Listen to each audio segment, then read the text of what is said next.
We very often talk about having some sort of life reset, and that usually entails social media detox, decluttering, setting priorities, eating better, and all these things are very important and very necessary, but I would argue they can all go to waste until you can forgive yourself for certain things and let go of the past and let go of certain emotions. I've reset so many times, and each time that I spiral back into old habits, it's because of the same issues, and these issues have the same root causes time and time again. It's as if you were trying to build a road ahead of you with rocks, only you are also trying to carry rocks from the miles and miles that you walked back. So it's very heavy. Only once you decide to let go of the rocks, the progress of building the road to wherever you want to go will be much faster and easier. I feel like I've been going through this process myself for a while now, so today I want to share with you the things that I'm trying to forgive myself for to finally move on with my life.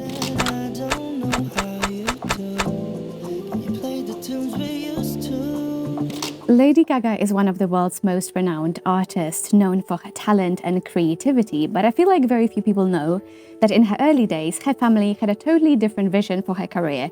They wanted her to be more of a classical singer, so all her choices, her outfits, her onstage persona created a lot of friction and division within her family. But she took the risk, she accepted the disapproval and disappointment because she believed in her artistic vision, and she just carried on. This is just one of the countless examples of artists, musicians, and actors who decided to go against the family expectations to pursue their art.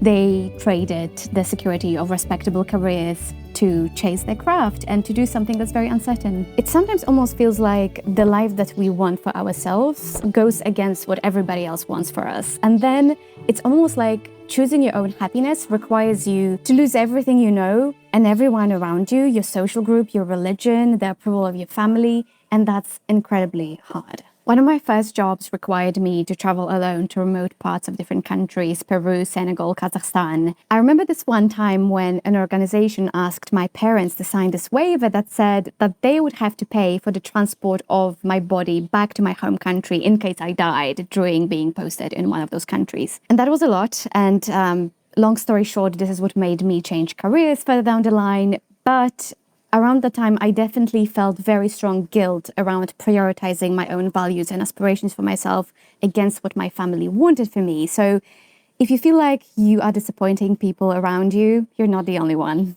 I'm very glad that I did follow my heart in that time, though, because I feel like if you don't, that part of you dies and you can never get it back.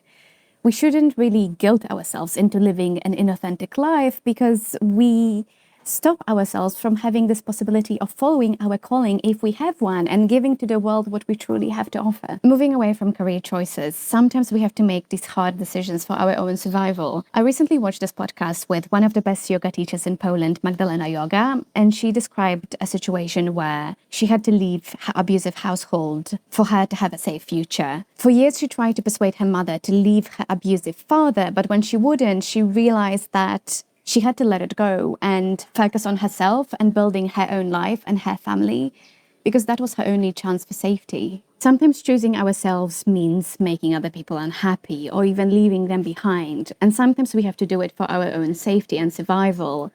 If a situation becomes dangerous, abusive, or toxic, prioritizing your well-being is not just an option, it's a necessity. So forgive yourself for removing yourself from harm, even if it meant leaving people behind, because your life is worth protecting above everything else. Forgive yourself for choosing your own happiness and peace, even if it made some people angry or disappointed. And forgive yourself for stepping away from a path laid out for you and defying expectations. Your happiness is not a debt to be repaid, and it's not a sacrifice to be made for somebody else's comfort. Release the guilt of choosing your own life, because living life on your own terms is an act of courage and not betrayal.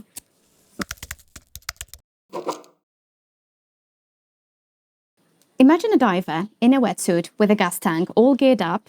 And now imagine this diver in a desert next to the pyramids of Giza. This is how my higher education relates to what I did as my career for the past 7 years. I studied international relations and humanitarian affairs, and I worked with nonprofits for 5 years before I decided to give it all up and move to the tech industry. I feel like there is still a certain stigma in society for changing our minds. We are pressured very early on to pick a path and stick to it and build our life and identity around it. But life isn't a straight line, and neither are we.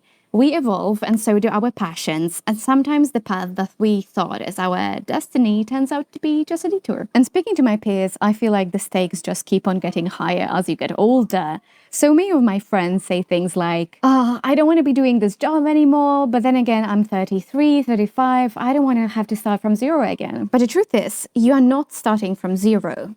You are starting from a point where you have the knowledge and skills that you gained doing whatever it is that you've been doing before. And you would be surprised how transferable our skills are and how having this unique point of view and unique skill set can make you just invaluable in a different context. For years, I carried around this weight of my wasted education and the guilt around leaving behind an industry that I once felt very passionate about.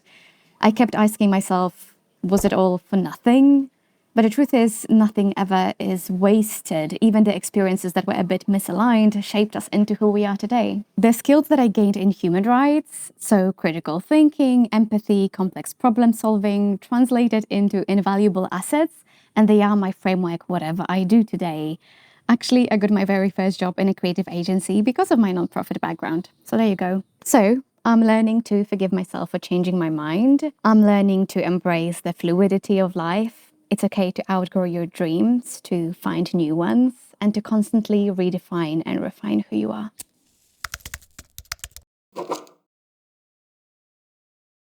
When I was much younger, I did ballet classes, and the teacher was this old, strict lady, as they often tend to be. And she said something like, if it's not hurting, it means you are not doing it well enough.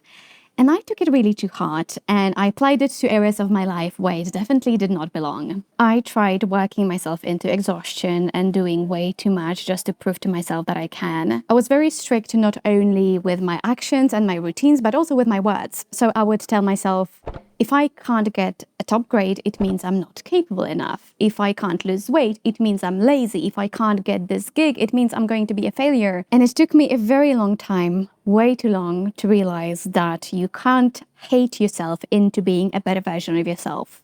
You can't hate yourself into being a better person. I have tried. You can love yourself into being a better person, though. True growth comes from self-compassion and not self-destruction. And that does not mean that you have to be indulgent with yourself or lazy or slacking, but it means creating this safe environment for yourself to evolve and to grow and to learn and to make mistakes. And above all, being patient with yourself. So I forgive myself for the years I spent waging war against myself, for being my worst enemy and my worst critic. I now know that my worth is inherent. It's not earned through exhaustion and self-inflicted suffering.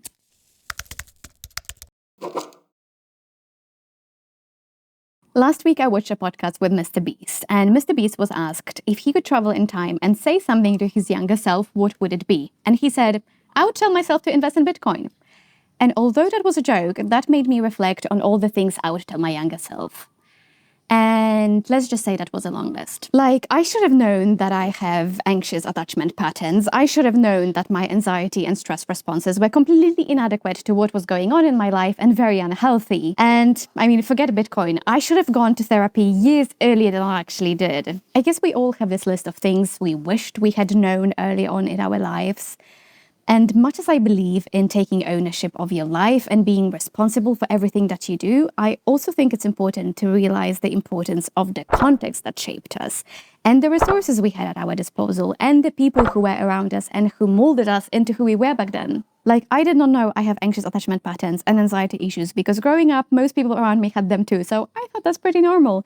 And back at school, no one taught me about emotional intelligence or managing my emotions and my nervous system. I did learn about unicellular cilias though, and I can draw them very well to this day. We are not standalone individuals who are immune to domestic, societal, and cultural contexts around us. And I know there may be things that you wish you had known earlier, but I can promise you, you did what you could with what you had around at that time, and that's enough. I used to look back with so much anger at opportunities that I wasted and relationships that I destroyed because of the things that I did not know that then turned out to be pretty obvious to everyone but me. But now I think there's actually beauty in realizing something you did not know in the past so much that it becomes obvious. I think it actually means that you did a quantum leap of growth because you unlearned old patterns and you internalized new knowledge so much that it's now very, very obvious to you. And that's something that's very hard to do. So well done. Self-forgiveness is a process of relieving yourself from this burden of past mistakes. So let's forgive ourselves for everything we did not know, because we did our best and we will keep doing our best. And if our future selves know better than we know today, that's just a testament of our ongoing growth.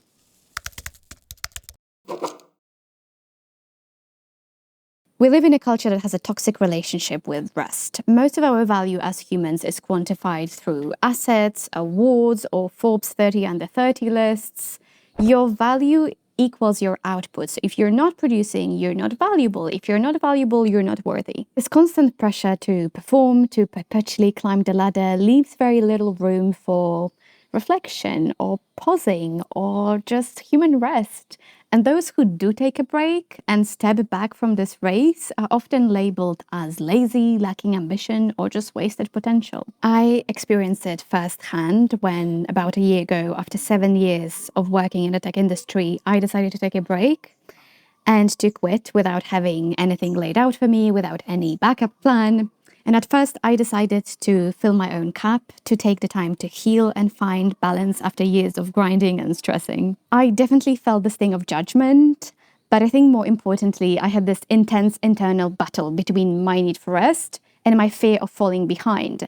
I had a lot of guilt around taking the time to heal and rest and just simply be. It was as if I could literally see my peers getting ahead of me in their careers, as if life was a race and I was losing. But the truth is, rest is not the enemy of progress. It should be its foundation. Our bodies and minds are not machines. They require maintenance and periods of stillness to function at their best. So I forgive myself for having taken a break. I forgive myself for prioritizing my well-being and choosing rest over relentless productivity. I now know that taking a break is not a sign of weakness, it's self-preservation, and it's also an investment in my long-term health, happiness, and creative potential.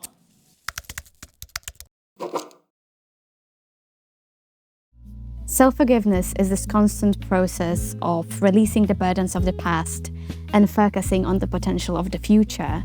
So let's choose to learn from the past, but let's not hold it against ourselves. In the words of Morgan Richard Oliver, when the hardest person to forgive is yourself, remember this: you are human, you are not perfect. You will make the wrong decisions, experience low points, and even be the bad guy in someone else's story. But that doesn't mean you must be defined by that. It's time to let it go. Whether it's shame, regret, bitterness, embarrassment, memories of failed scenarios, or anger that you hold against yourself, you have to realize that forgiveness of self and acceptance of experiences is needed for you to be free. If you've learned, repented, changed, and grown since then, there is no need to suffer, condemn, judge, or hinder yourself any longer. Find the greater purpose of the pain in your past so you can have peace and wisdom in your present and future. It's time to move forward in forgiveness.